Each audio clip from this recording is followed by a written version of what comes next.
अधुरी एक प्रेम कहाणी.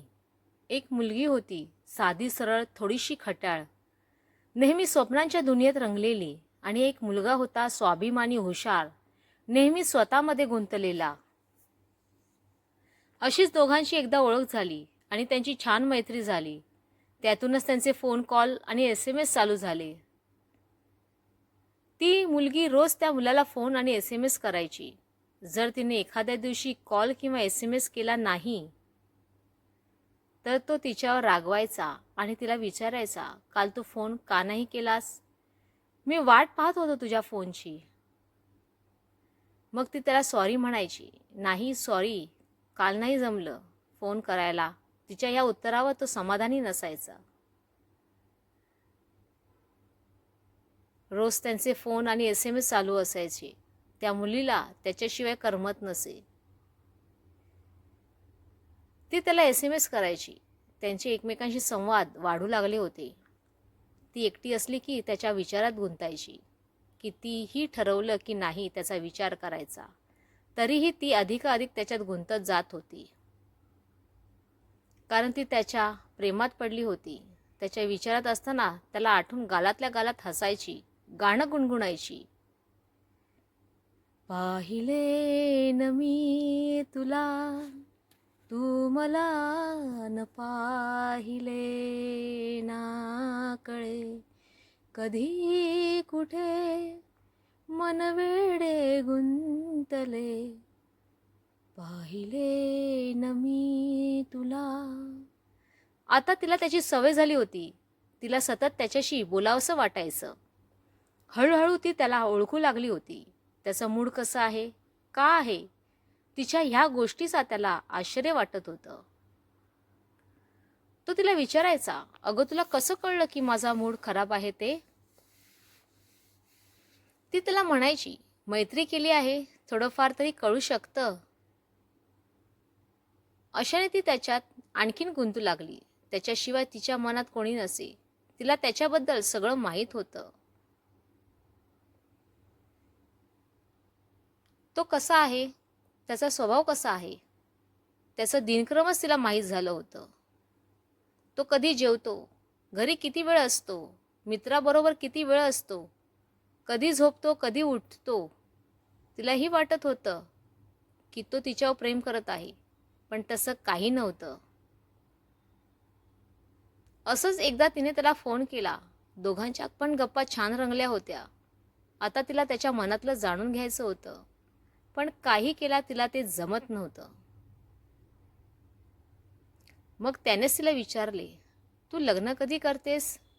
त्यावर ती चटकन त्याला म्हणाली, छे, एवढ्या लवकर नाही, अजून वेळ आहे, बघू.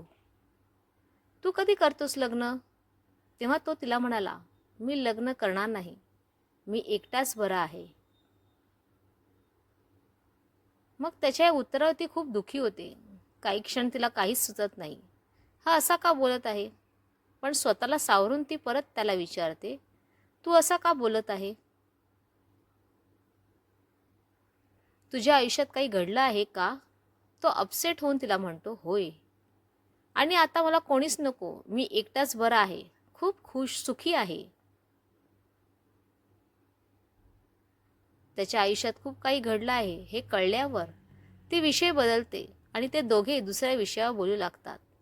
आणि ती त्याचा कोमजलेला चेहरा परत फुलवते. सांग कधी कळणार तुला भाव माझ्या मनातला, रंग कधी दिसणार तुला लाजणाऱ्या फुलातला. तिचा हा स्वभाव त्याला खूप आवडत असे. तो नकळत तिला बोलून जातो, तू खूप चांगली आहेस, तुझं चांगलंच होईल. पण ती मनातल्या मनात म्हणते, माझे चांगले होईल पण जेव्हा तू माझ्यासोबत असशील. कारण ती त्याला दुखी पाहू शकत नव्हती. त्याला कळलं नव्हतं की ती निष्पाप त्याच्यावर प्रेम करायची. तिच्या मनात एक आशा होती, कधीतरी तो तिचा विचार करेल, कधीतरी त्याच्या भावना समजतील. तिला नेहमी वाटायचं, आज न उद्या त्याला माझं प्रेम कळेल आणि मी माझं प्रेम व्यक्त करेन.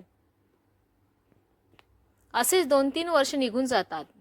ती अजूनही त्याला तशीच कॉल SMS करत होती. ती त्याची वाट पाहत होती.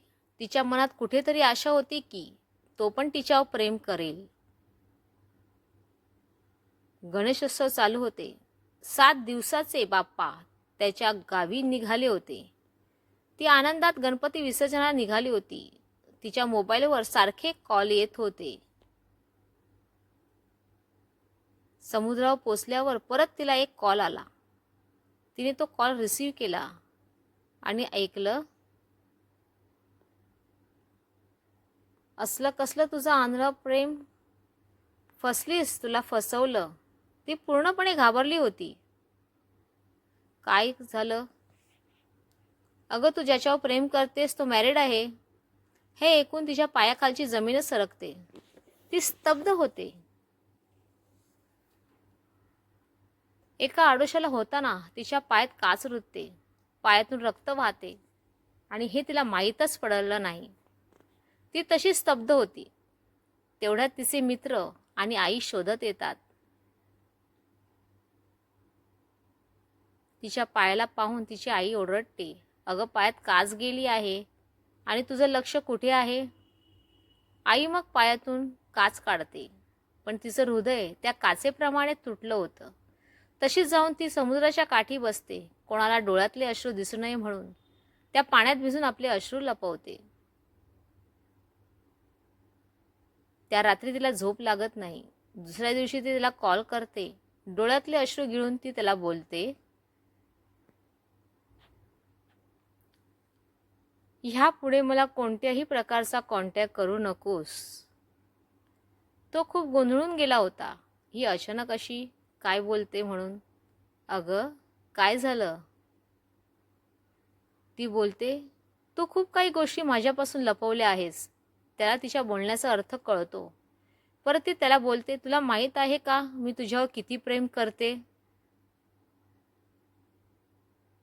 तो म्हणतो, हो, मला माहीत आहे. ती शॉक होते. काय? तो बोलतो, हो, मला माहीत आहे.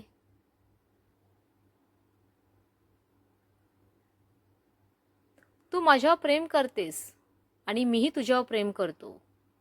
पण ते कधी पूर्ण होऊ शकत नाही आणि कधी व्यक्तही. मला तुला फसवायचं नव्हतं आणि मला तसं करता नाही आलं असतं.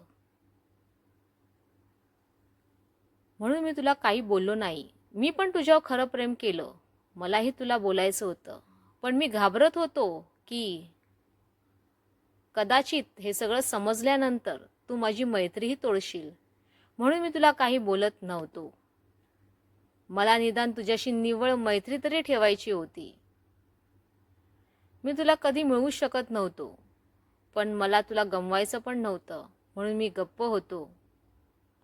नशीब पण कसे आहे बघ ना, जेव्हा वेळ होती तेव्हा माझ्यासोबत प्रेम नव्हतं आणि जेव्हा प्रेम आहे तेव्हा माझ्यासोबत वेळ नाही. पण मी देवाकडे एकच प्रार्थना करतो, तुझा पुढचा जन्म फक्त माझ्यासाठी असू दे. आणि तो शांत होतो. तिला हसावे की रडावे तेच कळत नव्हते. शेवटी ती त्याला बोलते, आज मी हरूनही जिंकली आहे, आणि कॉल ठेवते.